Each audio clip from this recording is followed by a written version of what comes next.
दोस्तों आ छोकरी होय અને આશિક સાથે ઊભી ત્યારે અચાનક જ તેનો આશિક હોય એની પૂજાની થાળી ફેંકીને કહે છે કે બદતમીઝ તું મારા સામે કેમ આવી, તને ખબર નથી પડતી? એટલે આરી કહે છે કે મારી પૂજાની થાળી નીચે કેમ નાખી દીધી? એટલે પેલી કહે છે કે તું અમને ખબર નથી પડતી કે અમારે બંને અહીંયા કણે ઊભા હોય ત્યારે તારે અહીંયા કણે આવવાનું જ નહીં, તારી મનક શકલીને આમ હાડી કેમ પહેરી તે મારી? તું જે આવે વસ્તુ પહેરી લઈશ, તારા બાપ ત્યાં કણે સાડી લઈને આવ્યો છે એમ કહેવા લાગે છે। પછી મિત્રો પેલી હોય તરત જ જોવા લાગે છે અને કહે છે કે અરે ભાભી મને આ સાડી પસંદ આવી હતી એટલા માટે મેં પહેરી લીધી। ત્યારે આ બાજુ ફौजी એના બંને ભાઈ હોય રેકોર્ડિંગ કરી લેવા લાગે છે અને આરી કહે છે કે મને બહુ જ પસંદ હતી એટલા માટે મેં આ સાડી પહેરી। એટલે આરી કહે છે કે તારો બાપ અહીંયા કણે આ સાડી નથી લાવ્યો ને તું જેમ આવે મન ફાવે તું ઘરમાં બધું કરવા માંડી છો, તને ખબર નથી પડતી કંઈ? ત્યારે અચાનક જ આ ફौजी હોય તરત જ તેની પત્નીને કોલ કરે છે।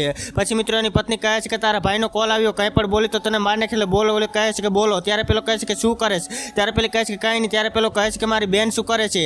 એટલે પેલી કહે છે કે તમારી બેન છે ને અત્યારે મંદિરે પૂજા કરવા માટે ગઈ છે। ત્યારે પેલો કહે છે કે વાત કરાવો ને મારી બેન સાથે। ત્યારે પેલી કહે છે કે એવું કંઈ નથી, એ મંદિરે ગઈ છે ને પછી હું તમને થોડી વારમાં વાત કરાવીશ। એટલે પેલો કહે છે કે તું ધ્યાન તો રાખીશ ને? ત્યારે પેલી કહે છે કે હા હું એનું ધ્યાન બરોબર રાખું છું, તમે છે ને મારી માટે પૈસા મોકલાવતા રહેજો એમ કહે છે અને કહીને કોલ કટ કરી વારે છે। પછી પેલો કહે છે કે યાર મને ખાવાનું મન થાય છે, જલ્દીથી તું મારા માટે આને કે ખાવાનું લઈ આવે। કહે છે કે હું ખાવાનું આપું। હવે આગળ થઈ જોતા પહેલાં હેમાલક્ષ્મી આજે જે કોઈ વિડીયોને લાઈક કરી ચેનલ સબસ્ક્રાઈબ કરે અને ઘરમાં કદી ધનની કમી ન રહેવા દેતા અને કોમેન્ટમાં જય હેમાલક્ષ્મી જરૂરથી લખતા જજો।